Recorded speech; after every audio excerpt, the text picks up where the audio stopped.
Yo, lights are blinding my eyes here. Do you know what I'm saying?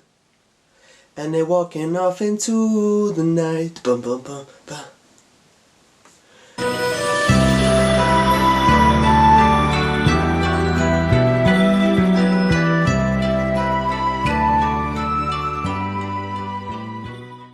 What's going on, guys? It's your boy Usman. I help people thrive in body and mind through movement and meditation. Now, I've had a question off a sister who's taken the Meditation 101 Tools for a Lifetime course, and she's asked me this, right? This is how it goes, something along these lines, right? She's experienced memories in the past that used to be very pleasant, positive emotions in association with these memories, but now whenever these memories are coming into her mind, it's sad, it's pain, it's hate, and everything reminds her, everything's bringing this memory up. It seems like everything's connected to it. So what do I do about this? How do I deal with having memories that used to be happy, but now they're so sad, now they're so painful, and they just won't go away? They just won't go away. So let's go right into it. Have you ever experienced a breakup? And after that breakup, everything reminds you of that person because you shared everything with that person. You attach that person to all of these objects, items, possessions, places, songs, foods, whatever it might be. And so every time you experience that thing, it brings up the memory of this person or this time or this event, which used to be happy. Now it's sad. Now it hurts. Now it's a bad memory. Now we've got bad memories, right?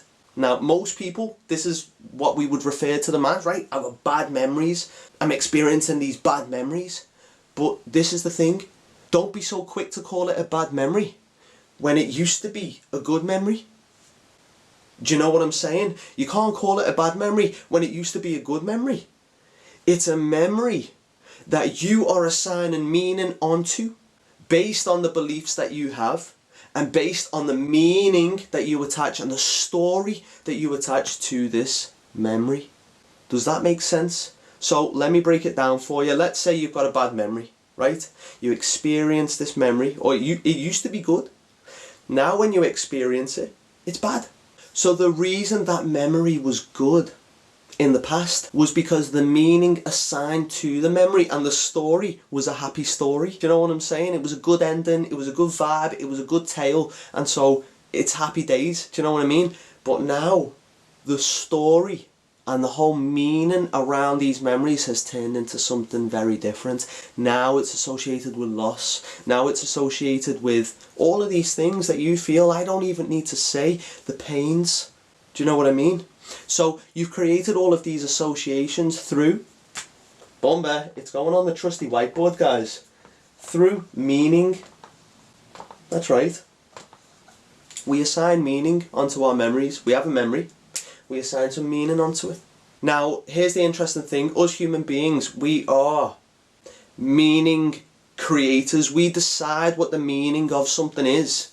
For example, I'm recording this video right now. You're watching this video right now. I'm recording it because someone has asked me a question and I feel like I am stepping up into the role of the man that's doing the work. Usman, the version of me who's stepping up to his responsibility to say, yo, there are people in the world that I can help.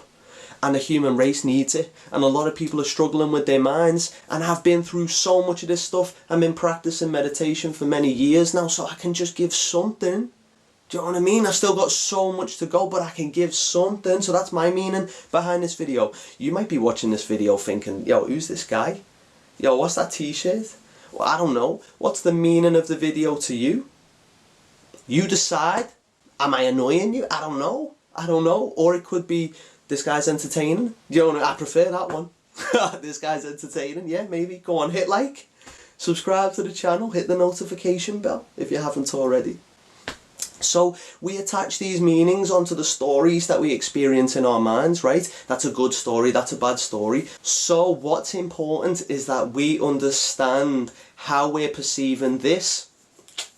Back on the whiteboard. What's the story, Balamori? What's that story in your mind? What's that story that's playing over and over? And when did it turn into a sad story from a good story? And what's the meaning of that thing that happened? Why is that so bad?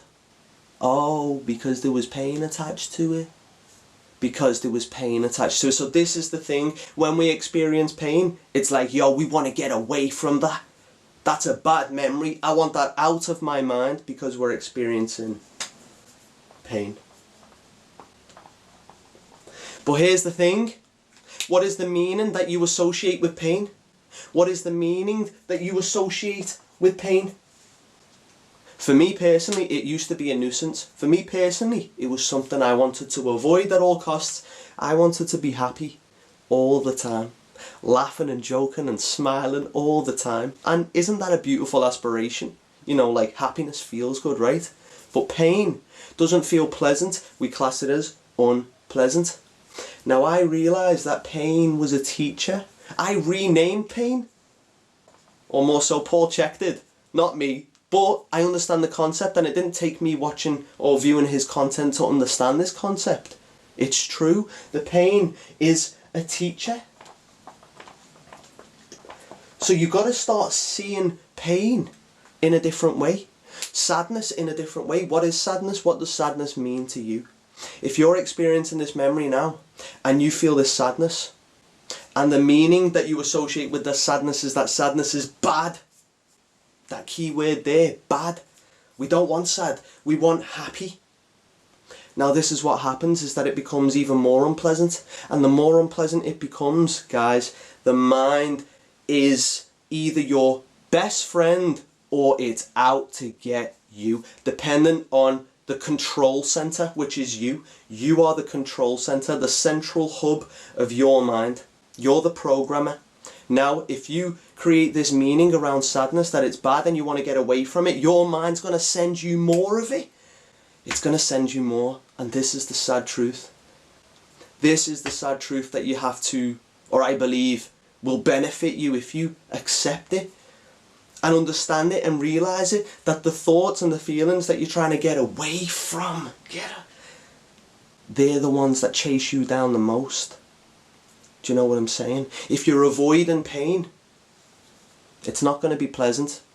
If every time a negative or sad thought comes into your mind, a memory, and you want to run away from it, it's not going to be a pleasant life. It isn't a pleasant life. I've been there multiple times. So what do we do about it? Here's the thing. What do we do about it? Because we want to get to a solution, right? Let's do it. Simply speaking, redefine the relationship you have with pain.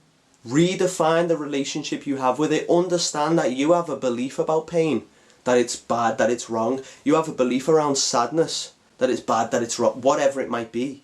Or these thoughts, that that's a bad memory. Or you even have a meaning that you've assigned onto the story. This is what happened. I lost this thing. I lost this person. I lost them. Do you know what I mean? Even the language that you're using, I lost them. Instead of, wow, I'm free. I'm in a world of possibility now. I'm letting go. I let go of that person.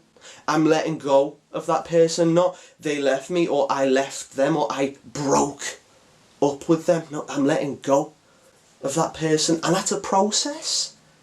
And that's a process. It takes time. But ultimately this is the journey. We're going to redefine the meaning of that story. That story's meaning needs to change. Because it's a sad story to you. It can be an inspiring story. It can be a story of inspiration. It can be a story of courage. It can be a story of willpower, of persistence, of not giving in, of not giving up, of keeping on going when you don't want to live anymore, when you just feel like life is terrible, but you keep on going. So this story is still going. Do you know what I'm saying? Realise that. This story's still happening in you. You're still experiencing pain from it, so there's still more to go for this story. Whatever it is, let the great mystery, I'm not going to write great mystery on the board, let the great mystery reveal the future, because what will happen is something will happen and that will change the meaning of the situation for you, and then it becomes a good story again. Do you know what I mean? This is why being neutral is so helpful, because it's not about good, bad, it's like, it's a story, standard, in the middle.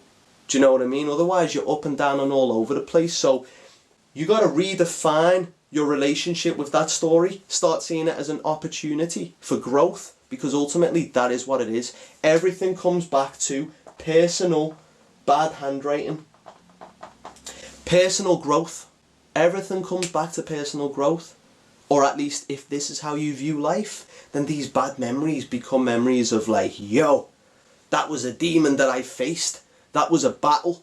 That was tough. But I did it. And I pushed on through and I kept on going. Even when I thought that I couldn't, I kept on going. The people that are choosing to live their lives after not wanting to live, I have true respect for you. True respect. The people that are committed to living, that are choosing to live because they were close to choosing not to. Oh, wow. Had to release something there. Sorry, I felt a little bit uncomfortable doing that. But anyway, here's the thing. Change the story, change the relationship that you have with the pain. Start seeing it as an opportunity for personal growth. Instead, once you do this, over time, you'll start growing. Because you'll start getting the lessons from the pain. You'll start listening to the pain. You'll start feeling it because you're not trying to run away from it. No, you're not trying to run away. Instead, you're saying, okay, what are you trying to teach me? And then maybe you release that emotion, you learn something, you grow, you gain more compassion for other human beings, you develop, and then you can move on. Do you know what I'm saying? So you got to feel the pain to heal the pain. And you got to heal the pain to grow. To truly grow, not just on the outside, not just getting muscles. That ain't real growth. Growth of your soul, growth of your heart, your mind, your spirit. Do you know what I'm saying? This is what it's about, personal growth. Now, one thing I just need to mention to you before we finish, okay, is that you can release your emotions. Notice how I haven't said the answer here is just about releasing. Because it's not just about releasing. You can cry and cry and cry for months and months and months, as long as the same belief system is in place. So if those thoughts are still happening and you still assign the same sad meaning to them, the same painful meaning to them, and you still have the relationship to pain that is a toxic one of trying to get away from it, of trying to avoid it at all costs, well, this is the thing. You can regenerate that emotion in your body through buying into the story again. So until you change the meaning of the story, that emotion might repeat and repeat and repeat, and that's exhausting. So if you feel like you've cried it out and it's just like, why haven't I finished crying it out? How much more do I need to cry out? Because crying it out wasn't the root solution. Root cause isn't that you've got tears to cry. Root cause is, why have you got tears to cry? What's the story? How are you buying into that story? What meaning are you associating to it? Right? What's your relationship to pain? Do you see it as a nuisance? Do you see it as pain? Or do you see it as a potential for personal growth? So, I hope that answers your question. This is what you've got to do. How you do it, that's another story.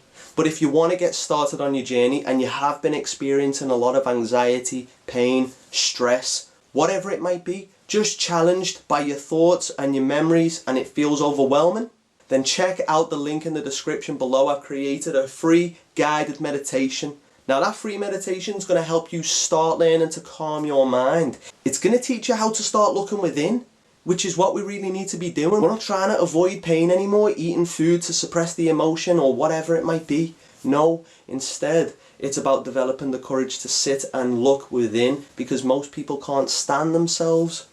Most people can't stand themselves, and that's sad, you know what I'm saying? Or is it? That's the meaning that I apply to it. It can be an opportunity for me to step up and start recording videos. Do you know what I mean? And then I feel really motivated to record videos. That's a whole other topic. So you can find the link to that free guided meditation in the link below. But here's the thing. That meditation is actually an extract from the course Meditation 101, Tools for a Lifetime, that she's enrolled in. And she's already experiencing transformation now. So if you want access to the first 60 minutes of the course where you'll learn your first meditation technique, then check it out in the link in the description. The full course is even there too, for a very limited time. The price will be going up soon. So check out those links in the description below so you can master your mind and take care of your mental health, right? We want to take back our minds. I want you to take back your mind. We to take back our minds. I want him to take back his mind. He's up out of his mind. I'm speaking words of all kinds. Nah, I can't be editing a freestyle. I'm not going to do that. I'm not going to do that. Subscribe to the video if you're feeling it. If it helped you in any way, share it with a friend because it could help them too. Like the video, subscribe, and it's important for YouTube's algorithm to recognize these videos and put them on your homepage. So hit the notification bell, please, if you're interested in seeing more of these videos. Then, ring the bell. And people of the world, I'll see you in the next video. I'm checking out with strength, with love, con compasión. Compasión. Respect. I hope this helped.